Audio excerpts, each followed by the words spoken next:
I thought this outfit was very appropriate given the fact that, well, number one, it's July 4th, aka America's Independence Day, and two, I'm reviewing TNA tonight, so actually I got this shirt for free.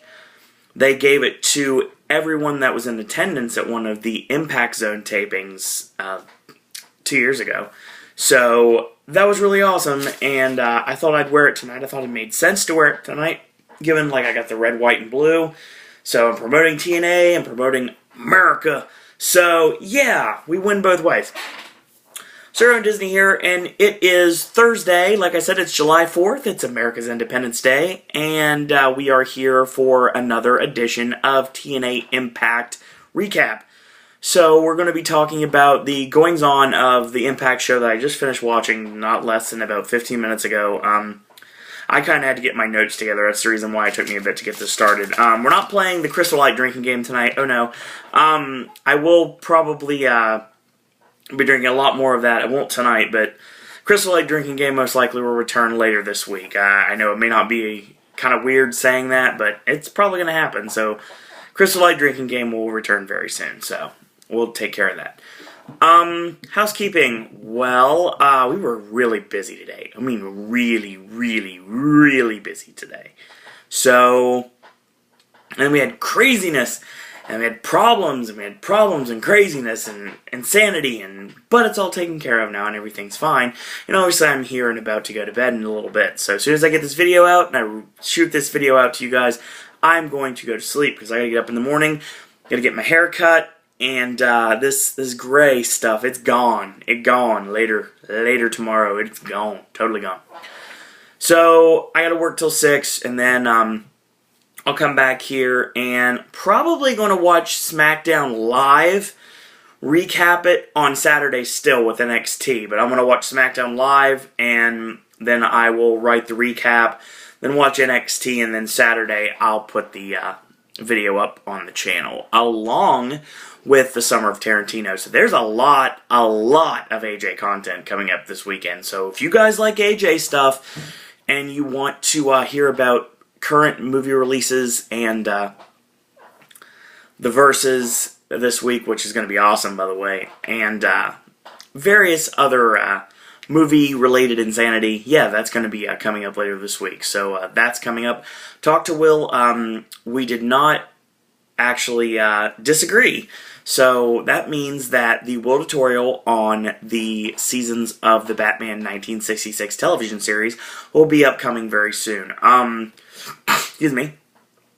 We actually shot about a 2-hour and 45-minute video. It's a little too long for the attention span of most. Some of you might watch it, but it would take like 9 hours to upload it, because I know from experience, when I can't upload it from this iPhone 5, and back when I couldn't upload from the iPod Touch, I had to put it on my desktop, and then I had to upload it directly from my desktop to YouTube, and basically that takes like 7,000 hours. It was a 10-minute video, and it took about 6.5 hours to upload. So yeah, that sucked. And I'm not going through that again. So that makes me very happy that Ben is actually shooting videos with this iPhone 5, given the fact that now I don't have to worry about uploading his videos that way either, which takes forever. But we got that taken care of. So that's what we're good on. So tomorrow will be AJ's movie reviews of The Lone Ranger and Despicable Me 2. That's going to be taken care of. Saturday will be the brand new debut of Summer of Tarantino, where he's going to be talking about Reservoir Dogs. It's more of like an education on Reservoir Dogs, kind of like a little bit of a trivia for buffs. Not necessarily for people that know the movie top to bottom, front to back, but basically people that kind of need an education on the beginnings of the movie. So we're going to talk about that. That's going to be awesome. And it was awesome. I very much enjoyed doing it. Sunday, we've got the new Versus, and I'm not going to break what Versus is going to be, but let me put it this way. If you are a horror movie fanatic, you're going to want to watch this one. So, and oh yeah, B-dubs, tonight we went and planned Versus all the way up until the end of September. So we have Versus all taken care of for up until September. I don't know what the order of everything's going to be. I know what next week's is. And like I said, given what's coming out in theaters next week, you might have an idea what I'm talking about. And I'm not not going to tell you, obviously. This Versus is going to be done. I'm going to promote it as it's going to be awesome, but I won't tell you exactly what movies AJ is going to compare and contrast until the video actually comes out. That's when you'll know. I might tweet some hints on Twitter. If you want to follow me at @SerwinDisney, you can. I'll give the address of myself, my Twitter handle, again before the video is over, like I always do. So, it is July 4th. Let's talk TNA. So, we start the show off with, of course, what happened last week. Austin Aries dressed up as Suicide. He jumped TJ Perkins from behind. It's the first time Perkins has actually been referenced as officially being Suicide. And he jumped him from behind, put on his gear, and he won the X Division Championship. You know, after the match was over, obviously, they were going to wonder. Hogan basically asked him out to say, "Okay, brother, gotta take off the mask, and if you don't take off the mask, I'm gonna strip you of your title, dude." So, what happened? He took off the mask, and it was Austin Aries. So, Aries was the big reveal of who is Suicide. So, he is the new X Division Champion, and he starts the show off. So he comes out and he says, "You know what, some people love me, some people love to boo me, but everyone has to respect me. Last week, I created a buzz around Impact Wrestling. I started Option C. Option C is cashing in my X Division Championship for a shot at the World Heavyweight title. So, you bet your ass I'm cashing in tonight. I'm going to make my cash-in announcement tonight, and Bully Ray am coming after the World Heavyweight Championship. July 18th at Destination X. But I want to make this official, so Hulk Hogan, come out here, brother, and let's make it official." So, Hogan comes out, he's applauding Aries, and he's like bowing to him, very mockingly, actually. Aries just hands the championship over to Hogan, and Hogan goes, "You know, he's now, Austin Aries is the champion, and he's the man who created Option C. So, he took everything to brand new highs and to a new low. Seen Sin unlike ever before in Sin City. You could call it gimmick infringement. Option C, well, it still applies, but Hulk Hogan is the man who decides when it applies, and he decides that Option C applies later tonight. In our main event, you're going to see Austin Aries put the X Division Championship on the line against Chris Sabin, and the returning Suicide is now completely, they flipped it around, and instead of Suicide, he's going by Manic. Suicide into Manic Depressive, yeah, I guess. It's TJ Perkins under the mask. You can definitely tell with the mannerisms. So that's going to be coming up later tonight. So, Hogan says, "You have two dark clouds coming for you. One wants to get the championship back, and the other one wants to exact revenge on losing the opportunity last week." Sabin says, "I never gave up. And they call you the greatest scam that ever lived. You can't stop me for becoming a 6-time X Division champion tonight." Remains to be seen. Get our first match of the Bound for Glory series of the evening. It is the phenomenal AJ Styles taking on Frankie Kazarian, one half of the Bad Influence. And it's Throwback Thursday, so just like they did in Chicago, where they dressed up like the Road Warriors, which looked awesome, they are dressed up. They have blonde and black wigs. They're wearing, like, really chintzy style clothing, and they're carrying a stuffed white tiger. Yeah, they're trying to create a little magic as they are spoofing Siegfried and Roy. So, we go midway through the match, and AJ nails the springboard into a forearm on Kaz and gets a 2 count out of it. So Kaz ends up countering with a seated jawbreaker. And a front dropkick knocks AJ all the way back into the corner, but he gets a louder press and gets a 2 count out of it. So he floats over, he rolls him up for 2, and he gets countered. AJ rolls into the calf killer, and Kaz holds on, but have to tap at the very end. So AJ Styles gets to succeed in getting 10 points for the submission victory in the Bound for Glory series, and Kaz still has a big goose egg. So we get Mickie James comes out. She has a ladder. Of course, this is basically her way of countering the Taryn Terrell, Gail Kim ladder match we've got next week on Impact. She comes out and she says, well, why am I standing here with this ladder? So she seductively climbs the ladder, and unlike with Oksana, this is hot, straight up. So, I'm the one who's your Knockouts champion. But even though I beat Velvet Sky, all I hear about is this ladder match next week with Gail Kim and Taryn Terrell. But at the end of the day, it doesn't even matter, because neither of you will be as great as I am. I'll be standing on top as the heartbreaking, history-making, Knockouts champion of the century, Mickie James. The only thing missing from that is a woo! That's pretty much the only thing missing from that. I like this. I like heel Mickie James. I like heel Mickie James a lot. I called this for a long time, and it seemed like the writing was on the wall with Mickie James turning heel, and I don't have a problem with that. I think they're pushing Velvet and actually, no, I know they are. I think they're going to end up pushing Taryn Terrell as the face of the division. They were trying to push Velvet. Velvet's wrestling is not quite there. Definitely doesn't have the wrestling acumen that her boyfriend does, so obviously. So Taryn Terrell has come a long way since being Tiffany on SmackDown. Hold on, I have to make sure I got that right first, because I get this wrong sometimes.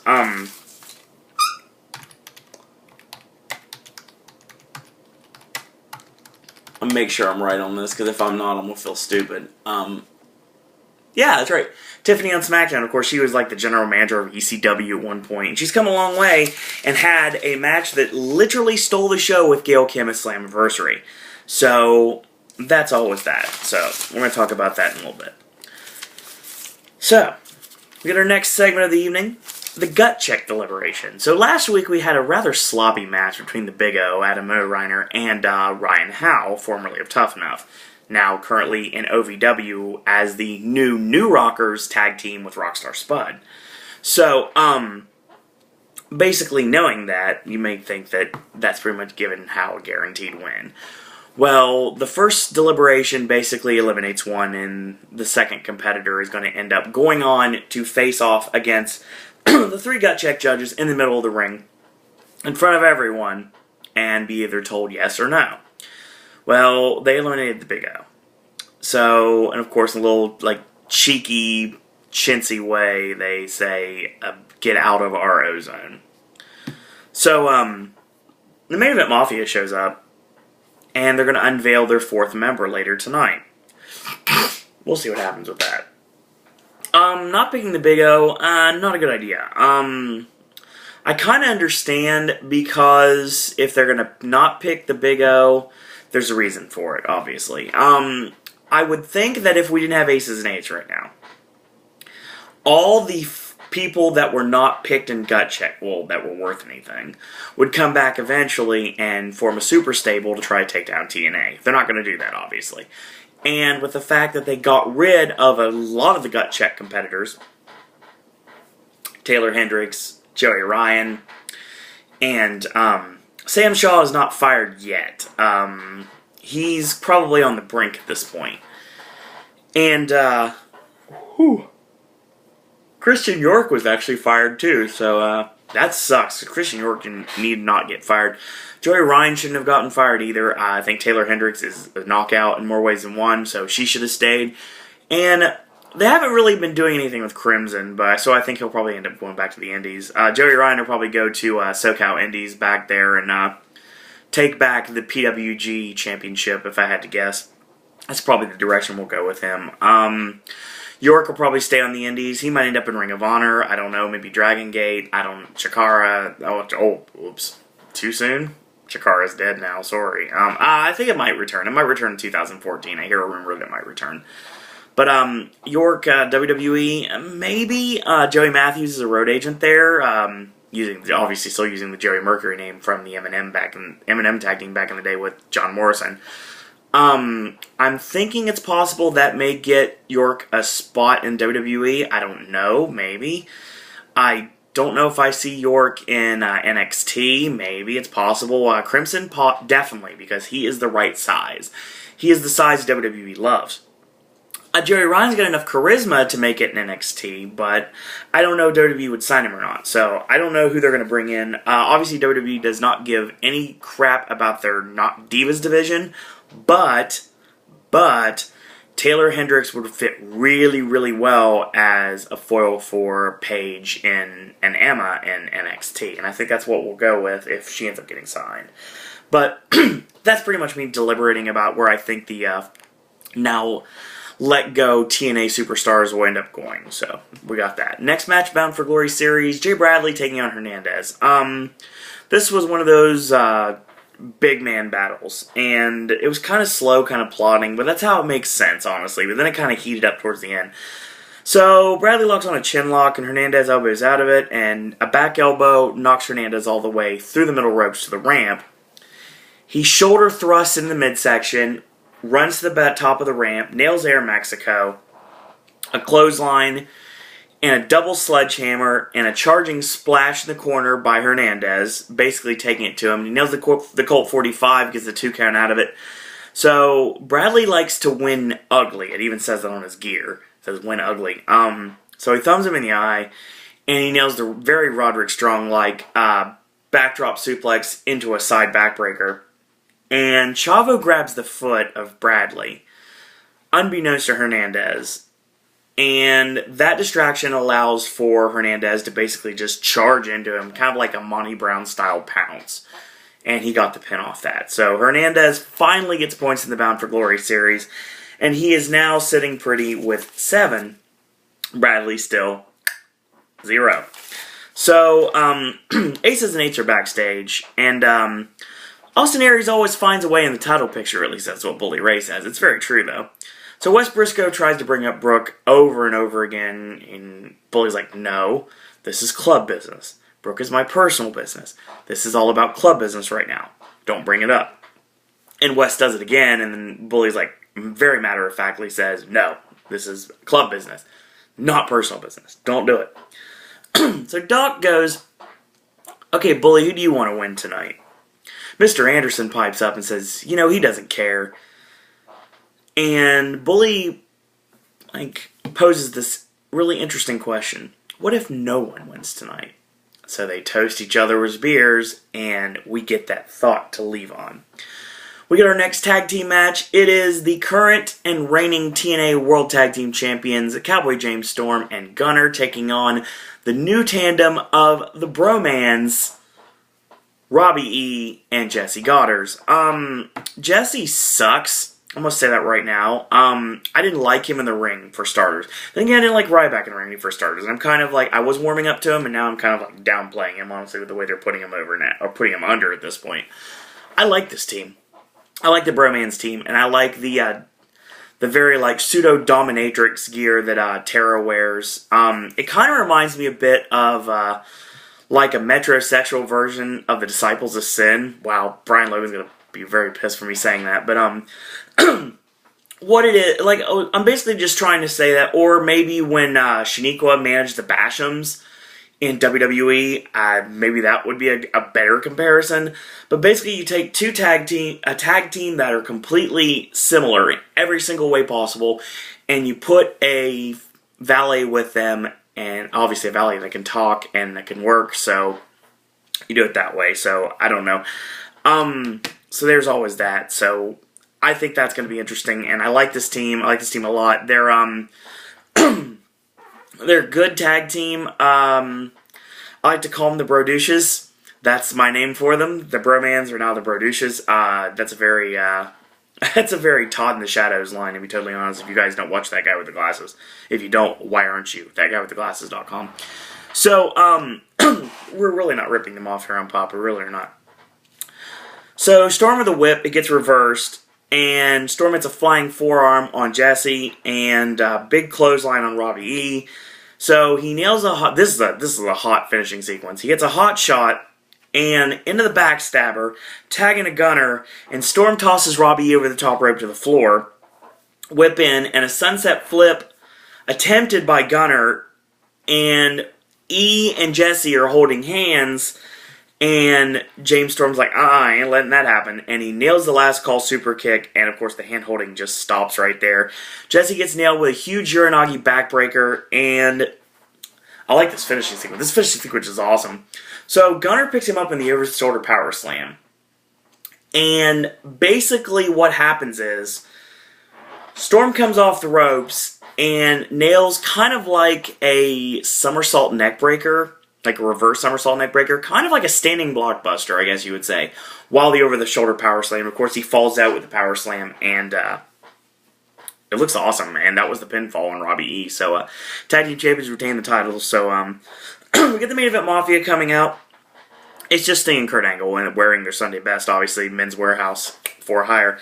So, the Main Event Mafia is back to destroy the Aces and Eights once and for all, and to make sure Bully Ray loses the World Heavyweight Championship. That's two things that probably would be good for the foundation of TNA as a company. Get rid of Aces and Eights to get the championship off Bully Ray. From a storyline perspective, that makes sense. The foundation of change in the Main Event Mafia represents their newest member, and Kurt Angle was one of the reasons why this man exists, and that newest member is Samoa Joe. And Joe comes out dressed in the nines. Joe looked awesome. He looks badass in every way possible. I mean, he's not wearing a tie, he's wearing like a suit jacket and the shades and everything. He just looks like he belongs. Given the fact that all three of these men are former World Heavyweight Champions. Former TNA World Heavyweight Champions, mind you. Obviously, Kurt Angle has won WWE Championships as well. But I mean, they're all three, Sting, Angle, and Joe are all three TNA World Champions. So, strength in numbers there. Basically, what Joe says is, you know, the Mafia run this town tonight. Now, I've always been known as a loner, basically a guy that's left to his own devices, but I've realized lately that there is strength in numbers. And namely, I'm talking about the Aces and Eights. Now, even I can't beat up that many cowards myself, so I had to find a posse of my own. I had to get me a crew to help take care of these cowards. I'm going to run through every single one in the Bound for Glory series until I choke Bully Ray out and win the World Heavyweight Championship. Interesting statement given the fact of who the next member of the Main Event Mafia is end up being. So Kurt Angle, like I said, picks Samoa Joe due to the respect factor.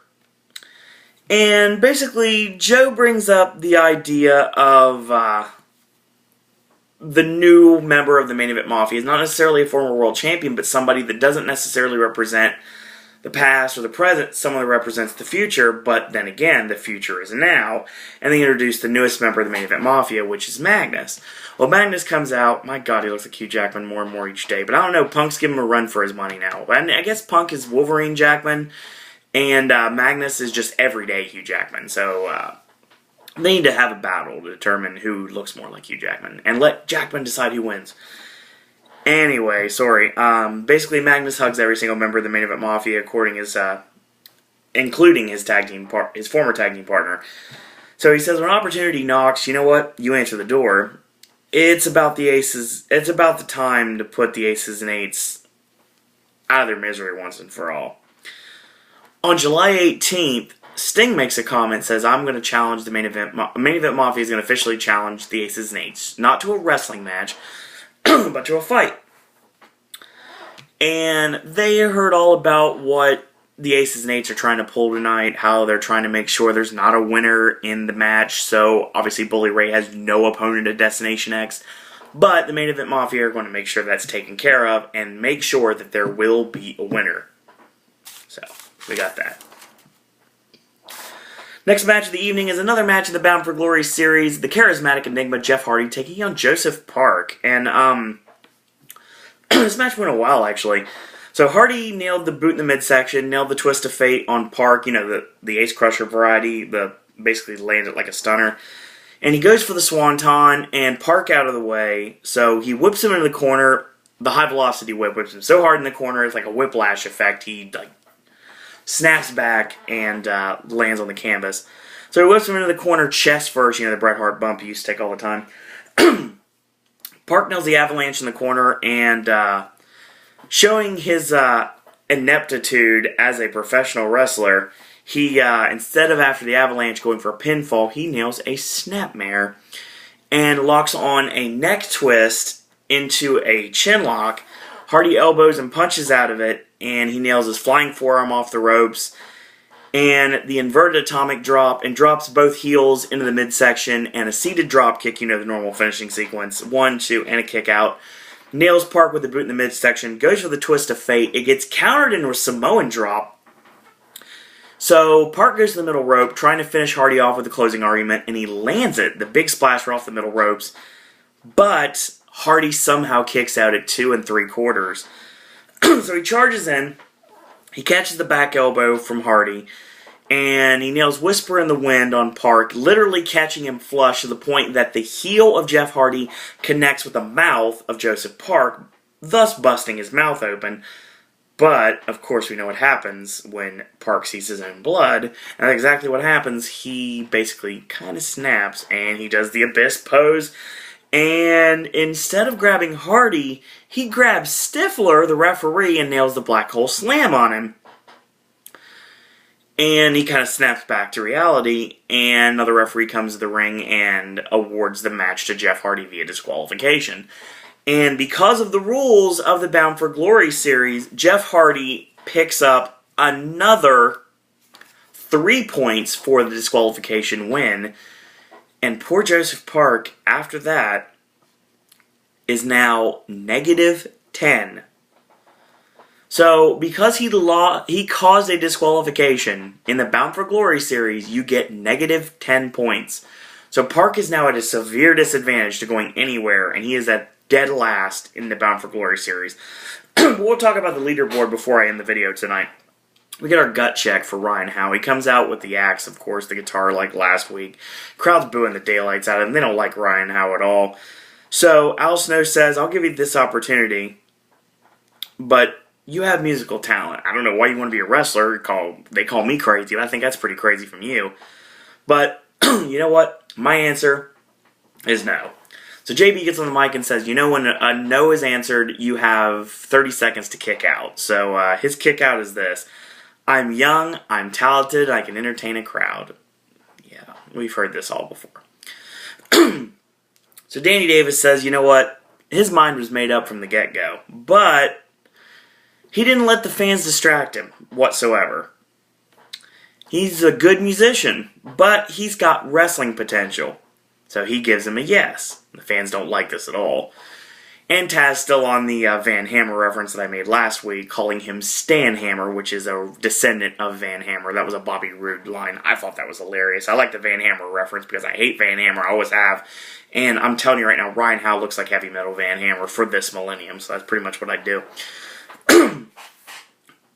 The New Rockers tag team with Rockstar Spud's working out pretty well. I think they're OVW Southern Tag Team Champions. Don't quote me on that. If they're not, they probably are in line to be before too long. I don't follow OVW as much as I follow NXT, because NXT is on television, and OVW, I think it's still on TV, but obviously I don't have a way to watch it. So once I find access to OVW, I might start reviewing it, but we'll get to that later. So it's down to Bruce Pritchard. Bruce Pritchard says, you got a reaction, alright. I don't doubt your heart. And any other night, you might go on to the next level, the next round, win another trip to Vegas. But tonight, they have a saying, what happens in Vegas stays in Vegas. And you know what, Ryan Howe? You're going to stay in Vegas. My answer is no. Ryan Howe does not get selected in the gut check, which is awesome, because he didn't need to be. So Doc is campaigning for vice president of the Aces and Eights, of course. And Mr. Anderson kind of like scoffing him off. And Bully says, you know what, stop stabbing each other in the back. If you put this much energy into taking out TNA as you do trying to stab each other in the back, we'd be a lot further ahead in our goal by now. So let's piss people off and do whatever the hell we want to do. Ramblers, let's get rambling. So we get to our main event of the evening. And before we get to the main event of the evening, we're going to talk about what's going to happen next week, actually. Next week, still at the Orleans Arena in Las Vegas, is going to be the big Taryn Terrell Gail Kim ladder match to determine the number one contender for Mickie James Knockouts Championship. And I'm going to guess that person, I don't think they'll get a shot at Bound for Glory. It'll probably be Impact. It might be Destination X. I don't know. Probably not Destination X. I don't know. It might be. Either way, if they're going to get a shot at the Knockouts Championship in the near future. Next week is also going to be 2 matches. Well, 2 series of matches. The Bound for Glory series will be up in a Joker's Wild tournament. Joker's Wild tournament is basically the old WCW Battle Bowl rules, like don't pick your partner, random selection picks your partner. And all the members of the BFG series are going to be in it. And apparently what it sounds like is the winner of the Lethal Lottery, if you will go on to the Battle Bowl, and those superstars, 1, 2, 3, 4, 5, 6, those 6 superstars will battle to determine, in a gauntlet match, the winners of the tag matches will go into a gauntlet match to determine who's going to walk out with 25 points in the Bound for Glory series. So that's next week. So that's going to be awesome. So we got that. And I'll talk about the Bound for Glory series in a minute. We get our main event. This match is freaking amazing. Well, first off, let's start off the match as is. Before the match starts, Aces and Eights come out and they stand in the crowd because they want a bird's eye view of the action. So the main event is officially Manic, Chris Sabin, and Austin Aries with the X Division Championship on the line. We got midway through the match, and Aces decide to hit the ringside area. Well, Manic dives on Doc. Basically, Manic goes to dive on Wes and Garrett, and Doc pushes them out of the way. Manic does a plancha, actually in this case is a pescado, and Doc catches him, muscles him up, and power bombs him on the floor. At this point, the Main Event Mafia come out to confront the Aces and Eights, so to make this a fair fight, obviously. We come back from commercial break, and Manic's being carried out on a stretcher, so he's done. So it's going to be a singles match between Chris Sabin and Austin Aries. My prayers have been answered. Right off the get-go, one of the first moves when we get back from commercial break, Aries picks up Sabin on the ring apron in a fireman's carry and Spicoli drivers him on the ring apron. It looked vicious, and because it was, and it looked stiff because it was. Why? Because if you've never been in a wrestling ring before, and I obviously have a little bit of experience about being in a wrestling ring, you would know that the hardest spot in a professional wrestling ring is the ring apron. Basically, there's pretty much no give on the ring apron whatsoever. There's almost no protective covering on the ring apron. There's almost no, I hate the word padding, but I guess that's what we're going to use, padding on the ring apron. It's literally the spot where injuries can happen. That's why they try to do very sporadic spots on the ring apron, even if any at all. So, it was a very dangerous move to do a Spicoli driver on the ring apron. But they did it anyway. And it looked awesome. Excuse me. So Sabin's out. The momentum sent him to the floor.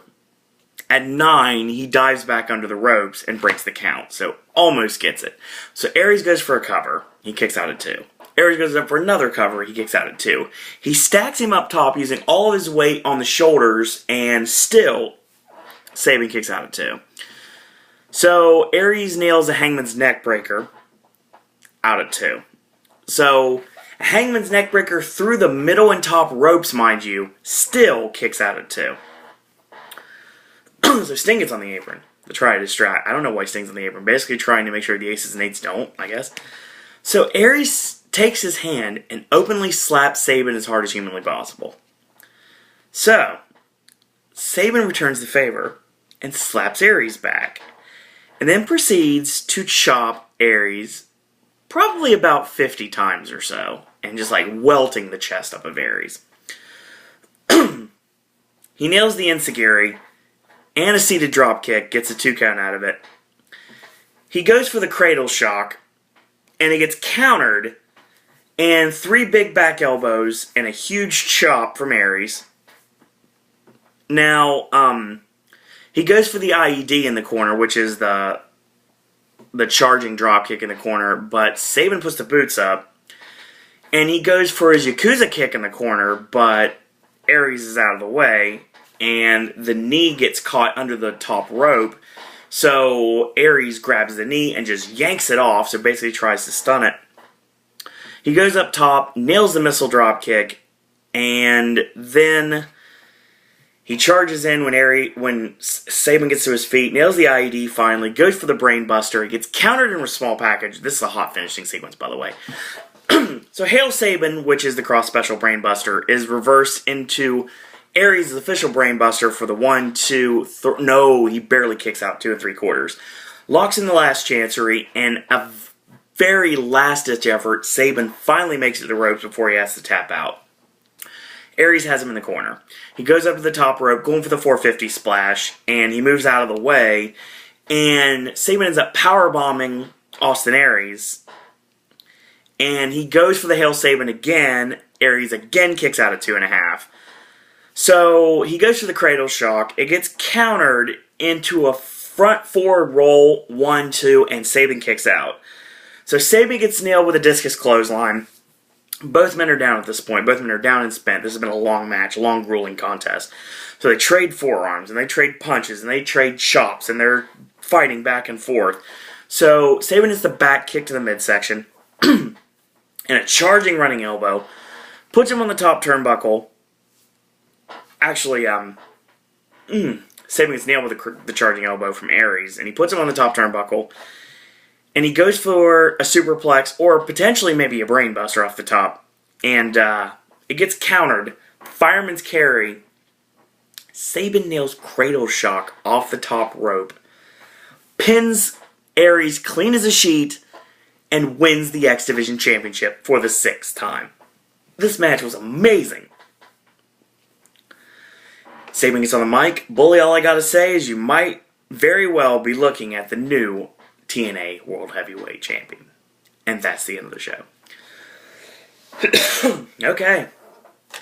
What did we learn today, boys and girls? Well, win if you can, lose if you must, but always cheat. Austin Aries is definitely a proponent of this. And he cheated to win, even ripping off the mask and stealing the gimmick of TJ Perkins as Suicide last week in order to steal back the X Division Championship. AJ Styles gets another submission victory in the Bound for Glory series, this time over Kazarian, who has still got a big goose egg. Mickie James trying to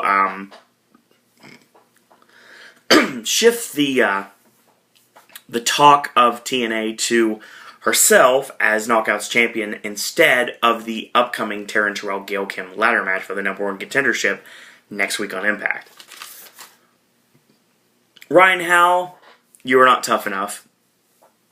We wish you well in your future endeavors. Enjoy every W. And that's fine because him and Rockstar Spud have a decent tag team, so that's fine. He'll get his shot eventually. Hernandez and Jay Bradley had a very slow plotting match. Hernandez gets the win. Another cheat to win gimmick from Chavo, actually. Chavo ends up doing an underhand tactic, pulling Bradley's foot under the bottom rope, allowing for a distraction for the pounce from Hernandez, and that ends that.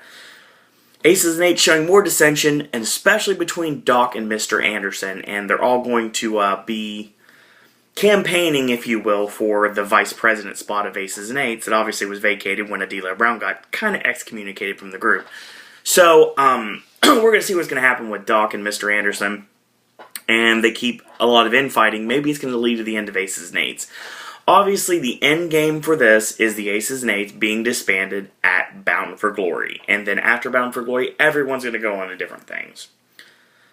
So, we get the Bromans taking on the TNA World Tag Team Champions, Storm and Gunner. I like this new finish they got. The over-the-shoulder power slam into the running DDT, or the front flip neck breaker, or the standing blockbuster, or the somersault neck snap, depending on what you want to call it. I like that. And I like Gunner's Uranagi backbreaker, too. That looked awesome. Main Event Mafia officially makes Samoa Joe a member, and also bring in Magnus. So now we have Joe and Magnus, Sting and Angle. So we have 2 members on the horizon left. We'll get another member announced on Impact next week, and I already know who it is, and I'm not too happy about it. But hopefully the final member is not going to be a letdown. I'll say right now, Jeff Hardy and Joseph Park, an interesting match. A lot different than the Jeff Hardy Abyss matches of the past. Park really showed his ineptitude as a wrestler in the match, and that works for his gimmick, obviously, because he's a greenhorn, a green hornet, if you will. I like that terminology. Very inside Joseph Park gimmick, totally is. Park basically took it to Jeff Hardy, and he didn't know how to put him away, and that's what makes sense when you're a rookie, so he's playing that up, and Hardy gets the win via disqualification, and that means Joseph Park is now down 10 points in the Bound for Glory series. The main event was phenomenal. As soon as they got rid of Suicide / Manic / TJ Perkins, no offense to TJ, but yeah, the Sabin-Aries match, singles, that needs to happen a lot more often. I'm hoping that this is kind of trying to shy away from this all three-way X Division matches for the X Division Championship, but I guess beggars can't be choosers, so we had an amazing match with Sabin and Aries, and I was very happy to see it. With Sabin coming out on top as the new X Division champion. Of course, he is going to cash in to face Bully Ray at Destination X. Do I think Sabin's going to beat Bully Ray? No.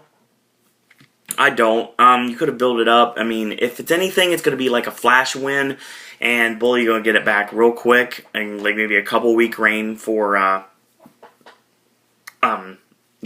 maybe a couple-week reign for Sabin. That's possible, but yeah, the end game Bound for Glory, obviously, is going to be the dissolution of Aces and Eights, and could end with Bully Ray losing the World Heavyweight Championship, brother.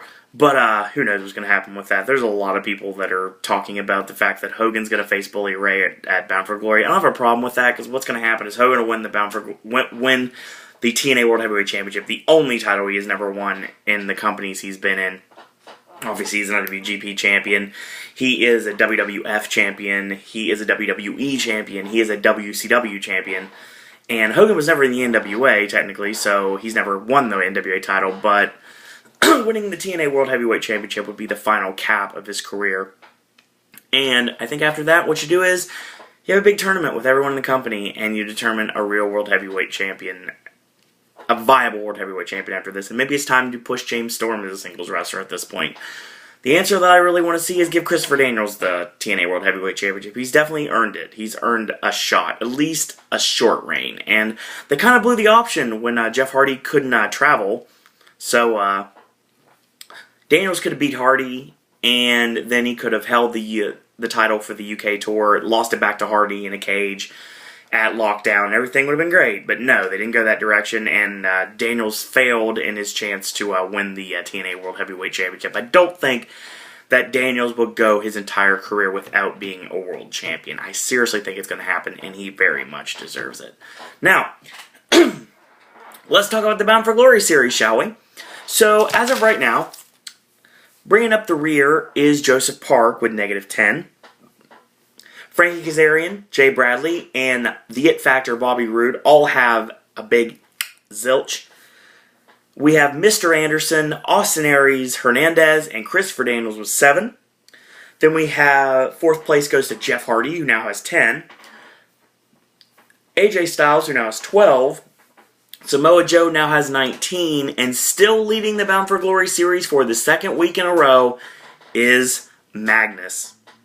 This is actually might be Magnus' year. It's very possible Magnus is going to win the BFG series. Unless something different happens, I think it's possible they could go with Magnus as the guy to win the whole thing. So we'll see what happens with that. So that was Impact for this week. Decent show for what it was. Bound for Glory series still continues. And we build towards the ladder match for next week with Taryn and Gale. And we also build towards Destination X on July 18th. So that's going to be really good. I'm looking forward to that, so it'll be fun. So once again, wrestling fans, we will be talking WWE, actually. SmackDown and NXT is going to be on Saturday. And, of course, we'll talk Raw on Monday night. Impact back to here again on a week from today. And that's going to be all for tonight. So if you want to tweet me, you can. It's at SirOwenDisney. Send me an email. You're more than welcome to. SirOwenDisney@gmail.com. You can, I don't know, send your own videos. Maybe become part of the Popcaster Revolution. Become a Popcaster yourself. It's very possible. You could definitely do it.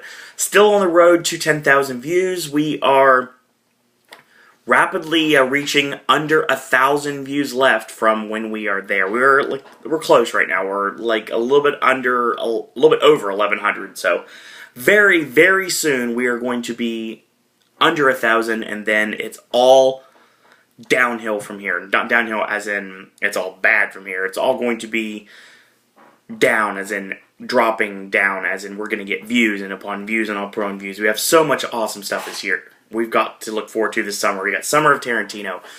Versus is doing phenomenal. AJ's movie reviews are doing phenomenal. Mr. Flashback's returning soon. Ben's got music reviews. He's got all sorts of things in the can coming out. We got an Are You Afraid of the Dark retrospective coming up soon. Will's going to be doing a Will tutorial on Batman of the 1966 television series, all 3 seasons, and the movie. We're going to be talking about that. Me and Will are going to do that together. And so much awesomeness. Molly's going to make her debut on Pop with her own video coming up very soon too. So lots of content. Stick with us. We're going to have a blasty blast. So if you like these videos, tell your friends about them. Share them on social media. You can retweet them when I post them. The link on Twitter, you can do that. You can tell your friends about them. Post them on a message board. Post them on a bulletin board if you're at a college or a school or a workplace. Just get the word out about Pop. And I promise you, we're going to have more content the rest of the year. It's going to be awesome. So, that's pretty much the end of the video for today. So, until tomorrow, boys and girls, that's all I got to say about that.